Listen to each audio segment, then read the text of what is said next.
বিসমিল্লাহির রহমানির রহিম। আউযু বিল্লাহি মিনাশ শাইতানির রাজিম। বিসমিল্লাহির রহমানির রহিম। হে জগতবাসী, আজ আমি আপনাদের সামনে একটি আলোচনা নিয়ে আসলাম। আর এই আলোচনাটি হলো, এই পৃথিবীতে যারা মুসল্লিগণ, যারা আল্লাহর বিভিন্ন ইবাদত করেন এদের জন্য, এবং যারা এই পৃথিবীতে আল্লাহকে পাইবার জন্যে ত্যাগ করেছে, ত্যাগেরই আরেক নাম হলো কুরবানি। যারা ত্যাগ করেছে, যারা আল্লাহকে পাইতে সাধনা করে, টাইম টু টাইম আল্লাহর ইবাদত, অন্য অন্য ইবাদতের পাশাপাশি রাত জাগনা হয়ে যারা আল্লাহর ইবাদত করে, আমি তাদের উদ্দেশ্যে কিছু কথা বলবো। যে এই পৃথিবীতে যারা আল্লাহর কাছে মোনাজাত করে চাইতেছে যে আল্লাহ আমার এই সমাধান ঘটিয়ে দাও, আল্লাহ তুমি আমাকে ধনী বানিয়ে দাও, আল্লাহ তুমি রোগ মুক্ত করে দাও, আল্লাহ তুমি আমাকে বিভিন্ন বিপদ হইতে রক্ষা করো, আমার একটা মামলা আছে, মামলার জন্য আমি খুব যন্ত্রণায় আছি, যন্ত্রণা দূর করে দাও। এ হলো একদল লোক, তারা আল্লাহর কাছে মোনাজাত করে চাইতেই আছে। কিন্তু আরও এক প্রকার লোক আছে, সেই লোকগুলো এই পৃথিবীতে খুবই কম। আর সেই লোকগুলো দেখা যায় আল্লাহর কাছে যখন তখন চায় না, অনেক দুঃখ কষ্ট যন্ত্রণা ভোগ করে, কিন্তু চোখের পানি ঝরে, ভিতরে দুঃখের আগুনে পড়ে, কিন্তু তবুও আল্লাহর কাছে মোনাজাত নাহি করে, আল্লাহর কাছে বলে না যে হে আল্লাহ তুমি সব দেখো, সব জানো, তুমি যা করো তাই। হযরত ঈসা আলাইহিস সালামও বলেছিল একটা সময় যে হে প্রভু তুমি যা করো তাই। তো কিছু কিছু বান্দা আছে, কিছু কিছু আল্লাহর বন্ধু আছে, যত দুঃখ কষ্ট যন্ত্রণা যে কোনো অবস্থাতেই থাকুক, তারা কখনোই আল্লাহর কাছে কোনো কিছুই চায় না, শুধু দুঃখ যন্ত্রণা সয়েই যায়। তো আমি বলবো, এই পৃথিবীতে যারা নামাজি মুসল্লি, তারা বেশিরভাগই আল্লাহর কাছে বিভিন্ন কিছু চেয়ে থাকে, তখন আল্লাহ তা দিয়ে থাকে। কিন্তু একদল সাধক আছে, তারা সাধনা করে আল্লাহর কাছে কোনো কিছু তো চাই না, এর পরে দেখা গেছে যে জীবনে অনেক দুঃখ কষ্ট কাটায়, মানুষের বকাঝকা খায়, কিন্তু তবুও তারা কখনো আল্লাহকে বলে না আল্লাহ এমুকে আমাকে আঘাত দিল, এমুক সংসারের মধ্যে আমি ভালো নেই, আমার অর্থ সমস্যা, আমাকে কেউ সম্মান দেয় না, এ কথাটা বলে না।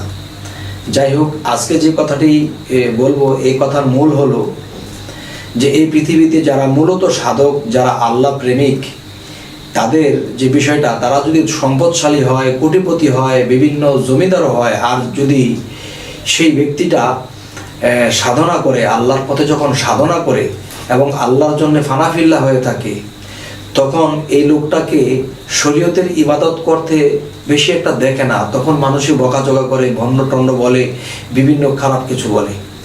আরেকটা বিষয় হলো, এই লোকটা রাতকে রাত বসে বসে আল্লাহর জন্য কাঁদে, বিভিন্ন সাধনাগুলো করে।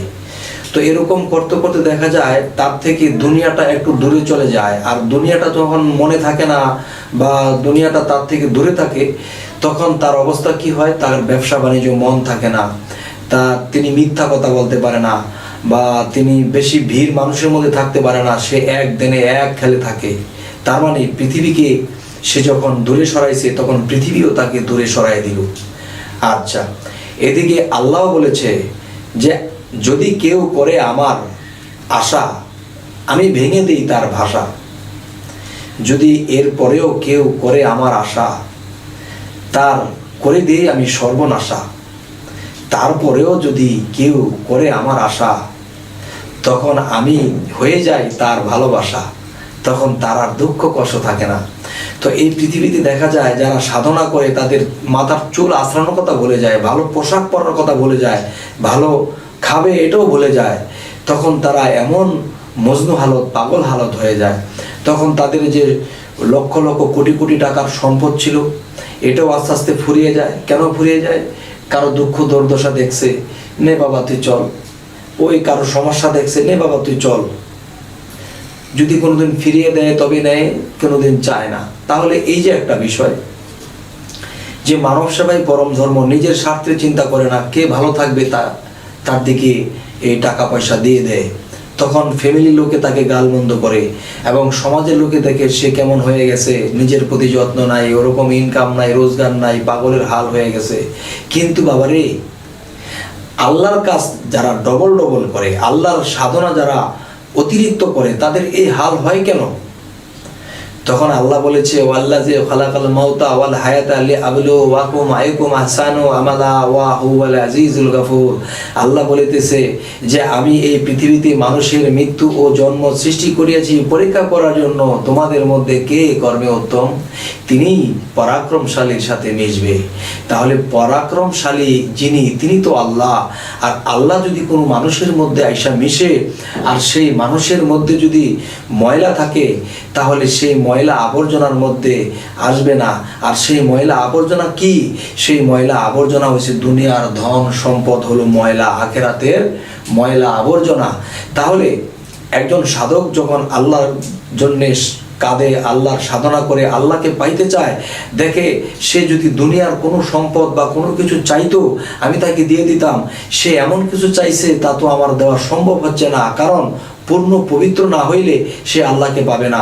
আর সেই সাধক কি করে? সাধনা করে আর আল্লাহকে চায়, আল্লাহকে চায়, দুনিয়ার আর কিছু চায় না। তখন এটাই তো সমস্যা। আল্লাহ বলতেছে যদি দুনিয়ার কোনো কিছু চাইতো তাকে আমি দিতাম, সে তো আমাকে চায়, আমি আল্লাহকে চাই। তো আল্লাহকে চায়, আল্লাহ তো বলেছে আমি কাউকে নিরাশও করি না। তখন আল্লাহ কি করে? এই লোকটাকে দুনিয়ার সম্পদ যদি আখিরাতের ময়লা হয়ে থাকে, এই ময়লা আবর্জনাগুলো তার থেকে সাফ করে, পরিষ্কার করে। এই পরিষ্কারটা কিভাবে করে? একদিকে সাধনের আগুনে সে পড়তেছে, আরেকদিকে সমাজের মানুষে, ফ্যামিলির মানুষে তাকে দূর দূর করতেছে, আরেকদিকে দেখা যায় তিনি চোখের পানি দ্বারা অপবিত্র হইতেছে। তখন এক সময় মানুষে তাকে ভণ্ড বলে, খারাপ বলে, এরকম বলে, এরকম শুনতে শুনতে শুনতে শুনতে এক সময় অনেক সইয়া যায়। কিন্তু দেখা যায় এইদিকে তার সংসার ফ্যামিলি চলার মতো টাকা পয়সা থাকে না, সে অনেক কষ্টে চলতেছে, তার সম্পদ যা ছিল সব মার খেয়ে গেছে, এখন সম্পদও নাই। তখন কি হয়? তখন দেখা যায় যে যদি কারো কিছু থাকে তাহলে সেটা হারাবার ভয় থাকে। তখন আল্লাহ সেই সাধকের সমস্ত কিছু তার থেকে বিদায় করে দেয়। সম্পদ থাকে না, সম্মান থাকে না, আত্মীয় স্বজন থাকে না, কেউ থাকে না। তখন সে যখন শূন্য হয়ে যায়, তখন তার ভিতরটা পবিত্র হয়ে পূর্ণ হয়ে যায়। তখন সেই পূর্ণ হৃদয়ে আল্লাহ আসে, সেখানে বসত করে। তখন পৃথিবীর সমস্ত কিছু হারিয়ে শেষ পর্যন্ত আল্লাহকে পাইলেন। আল্লাহ তার কলবে আসলেন, কলবে এসে তার মুখে কথা বলেন এবং মানুষকে যা বলে দেয় তাই হয়। তাহলে যখন মানুষ তার কথায় উপকৃত হইতে থাকে, তখন সেই মানুষগুলো তার কাছে আসে। তার বসার জায়গা নেই, খাওয়ার জায়গা নাই, শরীরের পোশাক নাই। তখন দেখা যায় তার অনেক ভক্তরা হয়ে যায়। সেই ভক্তরা আস্তে আস্তে তাকে আবার গড়ে তোলে, আবার সম্পদ হয়, আবার দরবার হয়, আবার এরকম উপরে উঠতে থাকে। তখন তার শরীরে সেই ময়লা আবর্জনা কাপড় ছিল, এখন ভক্তরা তার শরীরে ময়লা আবর্জনা কাপড় রাখে না। তখন ভালো পোশাক পরায়, ভালো জায়গায় বসায়, ভালো যখন তাকে খাওয়াইতে থাকে, তখন আবার স্বাস্থ্যটাও ভালো হয়। তখন আল্লাহ বলেছে আমি সম্পদ কেড়ে নিয়ে যাই তাকে পরিষ্কার করার জন্য। যখন সে পরিষ্কার হয়ে গেছে, তখন সে আর এই সম্পদ কোনো খারাপ পথে লাগাবে না, ভালো পথে লাগাবে। তখন তাকে আল্লাহ আবার সম্পদ দিয়ে তোলে। তাহলে এই পৃথিবীতে যদি আল্লাহ কাউকে ভালোবাসে এবং আল্লাহকে কেউ পাইতে ভালোবাসে, তখন তাকে পরিষ্কার করে। আর সেই পরিষ্কার করতে গিয়ে তাকে জ্বালা যন্ত্রণা দেয়, তাকে সম্পদ হারা করে দেয়, তখন আবার আল্লাহই তা পূরণ করে দেয়। তো এই পৃথিবীতে এরকমই চলছে, কিন্তু মানুষ বোঝে না। নাকের ডগায় চোখের সামনে দেখতে পায়, দেখার পরে ব্যাপারটা মানুষের বুঝতে পারে না, তখন তাকে ভণ্ড বলতে শুরু করে। আর ভণ্ড বলতে বলতে বলতে বলতে একদিন সেই ভণ্ডের উপরে চন্দ্রবিন্দ মানে চাঁদ ওঠে। যখন আকাশে চাঁদ উঠে যায়, তখন সবাই দেখতে পায়। তখন জিহ্বায় কামড় দিয়ে বলে, হায় হায়, এই লোককে কত খারাপ বলেছি। আসলে তো লোকটা সাধারণ নয়, লোকটি তো আল্লাহ প্রাপ্ত হয়েছে, লোকের উপরে আল্লাহর রহমত হয়েছে, আমরা কেন সব বলেছিলাম। তো আজ এই কথাগুলো বলার উদ্দেশ্য যে আমার জীবনে এমন কিছু ঘটনা ঘটেছিল যে আমাকেও আল্লাহ পাগল বানাইয়া রাস্তায় ছেড়ে দিয়েছিল। লাস্ট পর্যন্ত আল্লাহ আবার আমাকে ঘুরে এখানে এনেছে। এই পৃথিবীর সমস্ত মানুষের দোয়া, সমস্ত ওলিয়া উলিয়াদের দোয়া যদি আমি না পাইতাম, তাহলে আবার আমি এই অবস্থানে ফিরতে পারতাম না। তাই সকলের কাছে হাত জোর করে বলছি, সকলেই ভালো থাকবেন। তাই এই বলেই আজকে রাখলাম। আল্লাহ হাফেজ।